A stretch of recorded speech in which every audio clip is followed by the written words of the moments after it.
Hello mga kabayan, kamusta?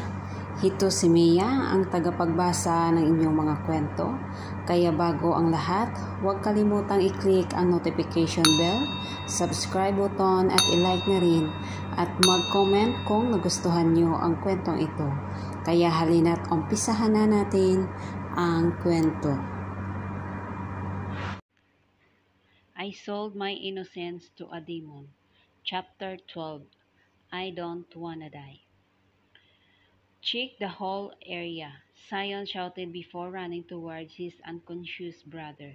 Kalmado si Sion at walang kahit anong takot akong nakikita sa mga mata niya habang tinitigan ang kapatid na nakahiga sa sahig at napapaligiran ng mga sarili nilang bodyguard. Hindi ko alam kung saan nanggaling ang mga men in black na nandito sa paligid pero sure akong mga tauhan ito ng magkapatid.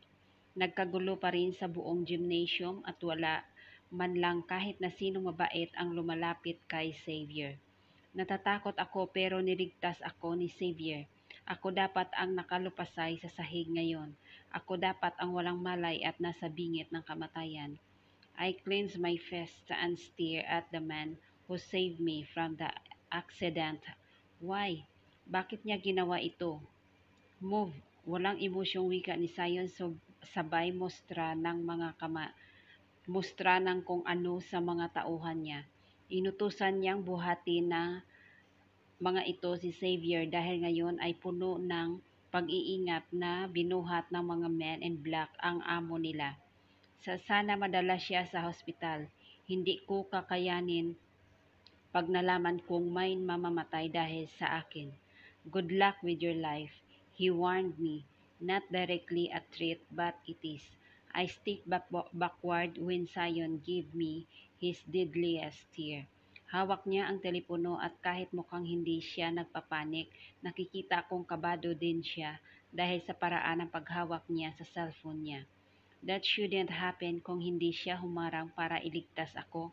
I cried at him. Panandalian ko pang sinulyapan ang papalayong katawan ni Xavier at nang makita ko na naman ang mga dugong nakakalat sa sahig. Muli naman akong kinain ng kaba at takot. Bakit kailangan sa akin mangyari ito? He still did it. Wika ni Sayo na gumalaw para ibulsa ang cellphone niya at lapitan ako. Hindi ako makapaniwala. Kasalanan ko pang nabaril ang kuya niya. Kasalanan ko pa kahit na hindi ko naman gusto. My eyes began to pour tears, making my vision blur. FD will kill me because his brother got shot for protecting me. I can't accept it. Umaasa pa sa akin ang buong pamilya ko. Umaasa pa sila mamang sa mga pangako ko. Hindi ko ginusto ang mangyari kundi hindi ko sinabing iligtas ako ni Xavier pero ramdam na ramdam ko yung guilt. Please don't kill me. Kailangan ako ng mga kapatid ko. Magmukha mang nagmamakaawa sa pandinig niya at gasgas man ang mga litanya ko pero ito ang totoo. Pinilit kong lumaban at magpakatatag dahil may pamilyang naghihintay sa akin. Hinihintay ako ng mga kapatid ko. Check, don't beg, he said before giving me a short nod. Anong ibig sabihin ng pagtango na iyan? Ligtas na ba ako? Hindi na ba niya ako sasaktan? Hindi ko maiwasang napakunuot-noo at hindi pa man nawawala sa paningin ko sa Sion nang hindi ko na napigilan ang pagbuhos ng masaganang luha. This time, I'm crying helplessly while looking at him who just only staring at me. Parang wala lang sa kanya ang nangyari sa kuya niya dahil imbis na sinusundan na niya ito ay nananatili pa siyang nakatayo sa harapan ko. Tinititigan ako at kahit titig na lang ito, hindi ko maiwasang manginig sa sobrang kaba. He's only using his eyes to intimidate me. He's staring at me and I can't pinpoint what he's feeling or thinking. Ito na yata ang nakakatakot na oras ng buhay ko at mas nadagdagan iyon ng mga may lumapit na 3 lalaki sa amin. 2 nakaitim at bitbit nila ang isa sa tila ba binugbog ng sobra. Putok ang labi ng lalaki at napakaraming dugo sa mukha. I gasped when they pushed the man, naming him Neil besides me. At anong gagawin nila sa lalaki? Sino ang lalaking to? Saan nila ito nakuha? Boss, siya yung sniper na bumaril kay Boss Xavier. Imporma ng lalaking may napakaraming tattoo sa katawan. Napakalaki ng katawan niya at kung pagbabasihan ang itsura niya, ay halatang sanay na ito sa basag ulo. Ganon din ang kasama niya na meron ng hawak na baril ngayon. Nanlaki ang mga mata ko at otomatikong napaluhod nang makita kung paano inabot ng lalaki kay Sayan ang baril na merong silencer. Anong gagawin mo dyan? I screamed while looking at the gun. Mas lalong nanginig ang mga kamay ko at kahit na walang tumutulong luha sa mga mata ko ay bakas sa aking pagmumukha ang takot at pagtataka. Shut up! Walang buhay na usal ni Sayon sabay kasa sa baril. Walang kahit anong awa o simpatya ang makikita sa mukha ng lalaking ito. Posibleng patayin kami kahit na nanandirito kami sa pampublikong lugar.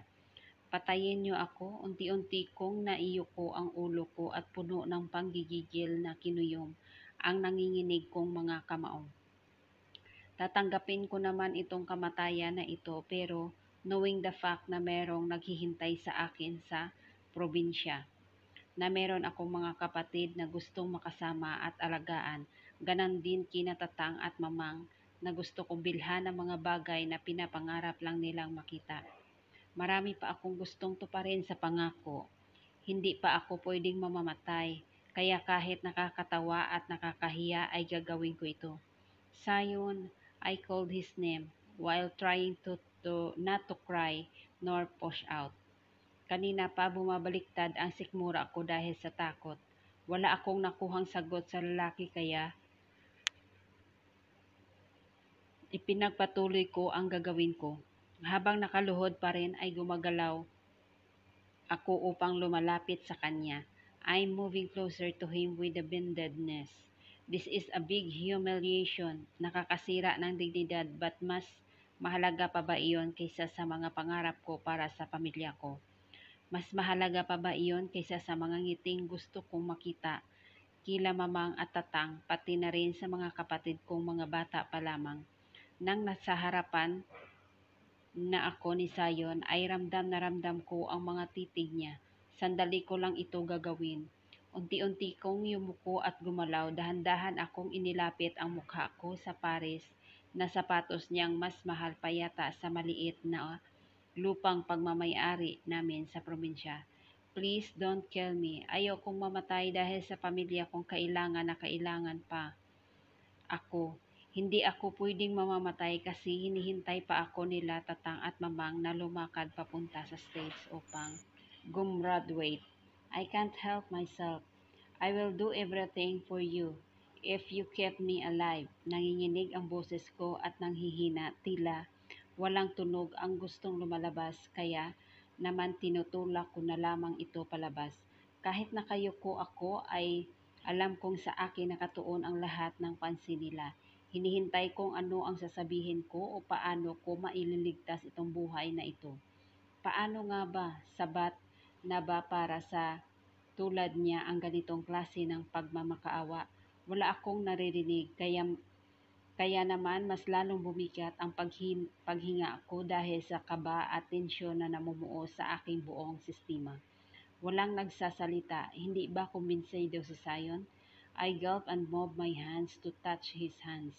Yung kamay niyang walang hawak na baril ang pinisil ko. Malaki ang kamay niya at malamig ito.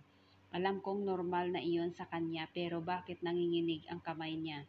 Hindi ko maiwasang magtaka lalo na nang mas lalong nanlamig ang mga kamay niya hanggang na siya ang mismo ang humahawak sa kamay ko at puno ng gigil akong hinila patayo. I want to see his face but I can't. Nahihiya ako, sobrang nahihiya ako at natatakot. You're a headache, he stated before letting go of my hands. Akala ko ay itutulak na niya ako paalis ngunit nagulat na lang ako nang pumalibot ang braso niya sa aking baywang bago walang pasabi na hinila ako palapit sa katawan niya. I was shocked and dumbfounded when I felt his warmth. Bakit niya ginagawa ito? He inhaled and the strands of my hair near my ears before chuckling. Kinalabutan ako at natulos sa kinatatayuan dahil sa ginagawa niya. Any words from your boss?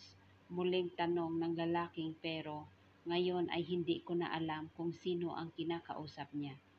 Pinasasabi niyang hindi sila titigil hanggat hindi kayo ubos. Sagot ng isang lalaki na sa tingin ko ay yung lalaki na sinasabi nilang babaril sana sa akin.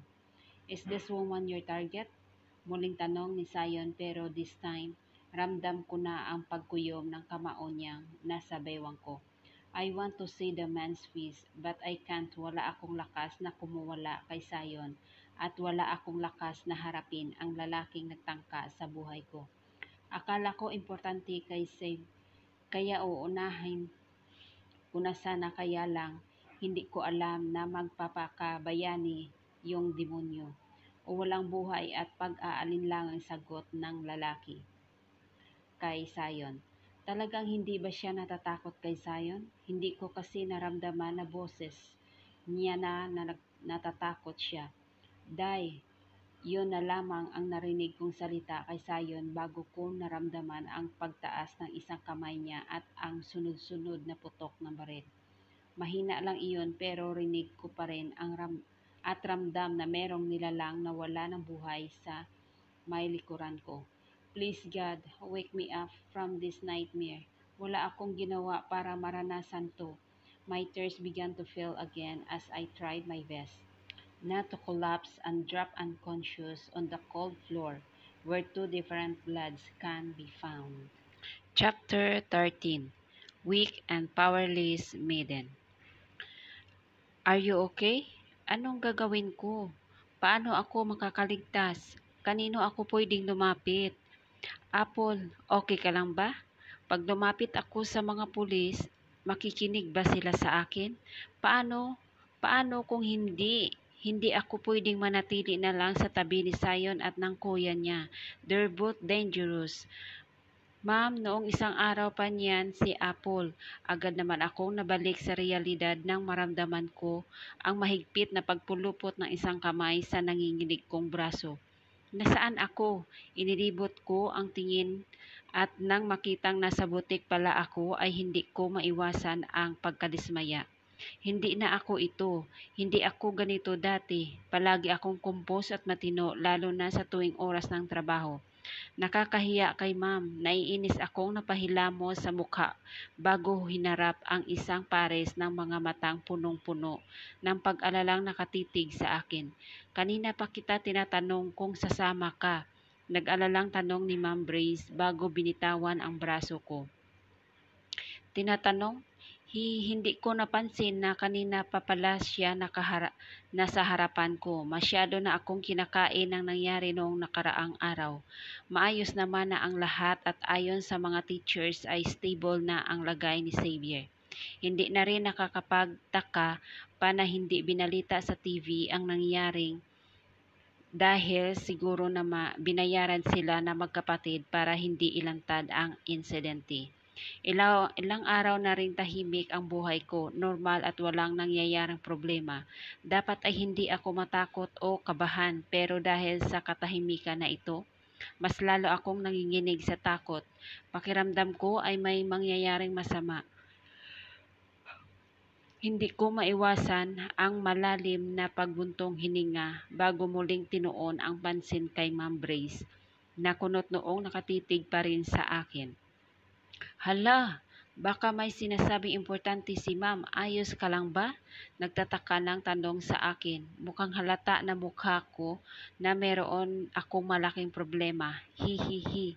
Siguro nga hindi mo na ako mag-overthink o mag-isip ng mga bagay na tungkol sa magkapatid. Tahimik ang buhay ko ngayon kaya dapat ay i-enjoy ko ito tapos malapit na ang Pasko. Kaya paniguradong mauuwi na ulit ako sa probinsya namin. Hindi na ako makapaghintay. Makikita ako na ulit sina Tatang at Mamang pati na rin ang mga kapatid ko at saka kailangan ko ng mga extra income para mabili ko yung mga regalo ko sa kanila. Opo ma'am, stress lang po ako sa exams namin. Hindi alam nila ma'am kung ano ang nangyari sa school. Ayaw ko nang sabihin sa kanila kasi paniguradong marami din silang iniisip. Nginitian ko si ma'am at saka ako napakamot sa batok. Ano po ba yung sinasabi niyo kanina? Nahihiya akong tanong pero kahit ano yatang ngiti ko ay hindi maaalis ang pagkakakunot noon ni ma'am. Pansin ko na parang bihis na bihis sila. Saan ba sila pupunta? Mukhang excited din si na Red at Danica kaya ano bang mayroon?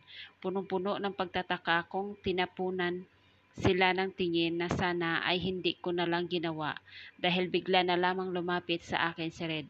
Ano ka ba? Birthday ni Danica ngayon, sigaw sa akin ni Red habang niyuyugyog ang buong katawan ko.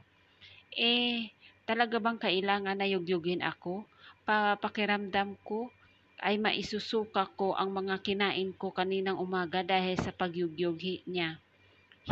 Sorry, nakakahiya. Birthday ng kaibigan ko tapos hindi ko naaalala. Ni hindi ko pa siya nababati, agad akong sinulyapan ni Nadika at nang makitang nakasimangot ito ay agad kong kinain ng guilt. Hindi ko naman sinasadyang kinalimutan ang birthday niya. Sinamangutan ako ni Red at akmang magsalita na ako ay unahan ako ni Danica. Okay lang, alam ko naman na marami ka lang iniisip. Pilit niyang pinasaya ang boses niya pero I can still sense the sadness behind it. It's my fault I forgot about her birthday. Malungkot akong lumakad palapit sa kanya at agad siyang niyakap ng mahigpit. Sorry na, babawi na lang ako, promise. Hindi ko pa naman natatapos ang sasabihin ko nang biglang nagsalita si Red. Sumama ka na lang sa amin mamayang gabi sa bar. Bar? Pupunta silang bar?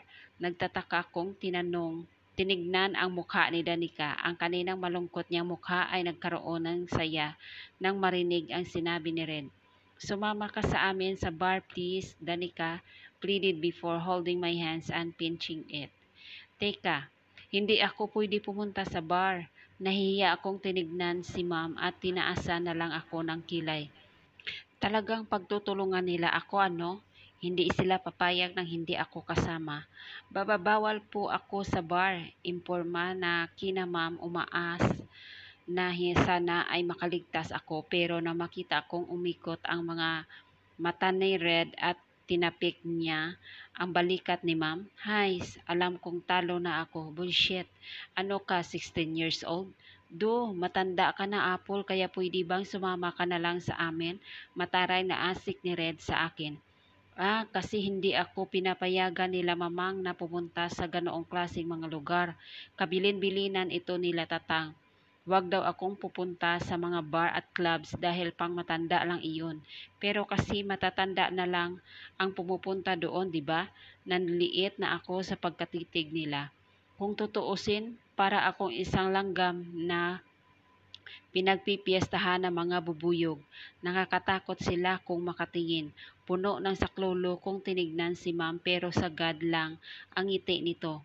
Ngunit ngiti na parang may binabalak na masama. Bakit ganyang makangiti? Matanda ka naman na Apple at saka doon sa pupuntahan nating bar, may mga designers na dumadayo para manood ng mga shows. Designers. As is mga designer na tiga ibang bansa, agad na nagniningning ang mga mata ko. Birthday pa na Danica at libre ko ang iinumin at kakainin natin. Kaya, hindi pa man natatapos magsalita si ma'am nang sagad, nagngiti akong lumapit sa kanya. Hinawakan ko ng mahigpit ang kamay niya at puno ng pagmamakaawang tinitigan siya sa mata. Gusto kong makakilala ng mga foreign dress designers. Isa iyon sa mga pangarap ko, kaya hindi ko na palalagpasin ang pagkakataon na ito. Ma'am, sasama po ako. Masaya kong imporma sa mga kaibigan. Napapalatak si Red sabay pitik sa daliri. Hayan, sasama ka rin pala. Siyempre, kung hindi nyo ko pinagtulungan, kung hindi birthday ni Danica at kung hindi dahil sa mga foreign designers ay hindi ako sasama sa inyo para pumunta sa club. Matamis kong initian si na ma'am bago ko hinarap muli si Danica at abala na ngayon sa trabaho niya. Meron pa akong ilang oras para makahanap ng regalo. Hindi man mamahalin tulad ng ililibre sa amin ni ma'am, pero sisiguraduhin kong may halaga ang ibibigay ko sa kanya. After all, they are my real friends. Go back to work guys para maaga tayo magsara. Masayang wika ni ma'am na lumakad na lang papunta sa opisina niya bago ako binigyan ng isang mahinang tapik sa balikat. Bumalik ka na rin sa trabaho, Sir Red, at akmang babalik na ako sa pagtutupi ng mga damit nang biglang may pumasok na customer. Customer nga ba? Nawala ang kalmado at masayang araw sa buong butik, lalo na nang madako ang tingin sa akin ng bagong customer. Bakit hindi ko naisip na alam nila kung saan ako nagtatrabaho? Oh, look who's here! Clarice shouted while looking at me. Kasama niya ang ibang mga kaklase namin at may kanya-kanya silang dala na paper bags. Mukhang nagsha-shopping sila at naligaw dito sa butik o baka naman sadyang pumunta sila dito para ipahiya ako tulad ng palagi nilang ginagawa sa school. Agad kong naikuyom ang kamao ko nang maalala kong paano nila ako pagkatuwaan tuwing nasa kantin at room kami. Para sa kanila, isa lang akong clown na nilalapitan para tawanan at ipahiya. Wala naman akong ginagawa sa kanila pero bakit nila ako ginaganito? Nakalimutan kong dito pala nagtatrabaho itong kaklase natin. Dagdag pa ni Clarice na ngayon ay mayroon ng nakakatakot na ngisi sa mukha. Customer pa rin sila, hindi pwedeng ipahiya ko ang pangalan ng butik ni ma'am. Kaya kahit masakit para sa akin ay binigyan ko si Clarice ng isang matamis na ngiti. Good afternoon ma'am, welcome to Breeze Boutique. I greeted them while they started whispered into each other air. Ang mga titing nila punong-puno ng panghuhusga at saya. Check, Ogre. Kaya siguro lapit sila ng lapit kay Xavier dahil kailangan niya ng pera. Rinig ko pang bulong ng isa kay Clarice. Gusto kong tumakbo paalis pero may trabaho ako. Customer sila at kailangan asikasuhin ko ang mga ito kahit mukha silang mga ogre. Exactly, she's a gold digger. She's worrying over Xavier para makaahon siya sa hirap. Dagdag pa ni Clarice na napaikot pa ang mga mata sabay tingin sa akin. Tinignan niya ako mula ulo hanggang paa bago umambante. Mas matangkad si Clarice sa akin, maliit lang ako at payat pa, hindi tulad niya na matangkad at maganda ang pangangatawan.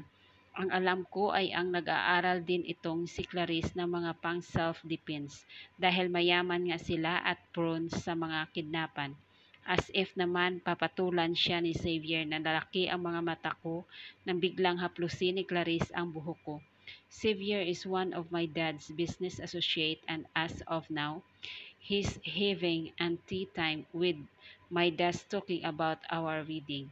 Hinila ni Clarice ang buhok ko hindi para saktan ako ngunit para mapatingkad at ilapit ang tainga ko sa mukha niya.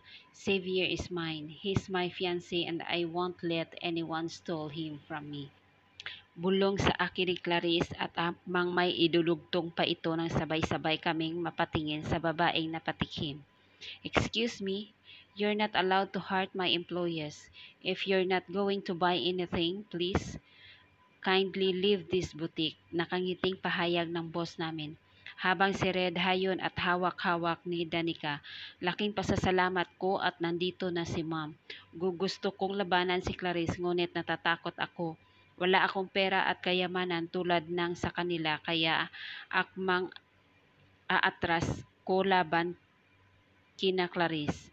Isang malakas na buntong hininga ako, pinakawalan ko at bago pa tumaas ang tensyon ay agad ko nang hinablot ang buhok ko kay Clarice. Medyo masakit dahil mahigpit ang pagkakahawak ni Clarice pero binitawan naman niya. Nginitian ko sina ma'am at si Clarice. This is better than war. Okay lang po ako ma'am, hindi naman po niya ako sinasaktan. I defended Clarice for ma'am Ray's safety. Ayaw kong madamay pa siya. I want to carry the burden all by myself. I want to protect my friends because they're also my family. Magpapatuloy ang chapter 14.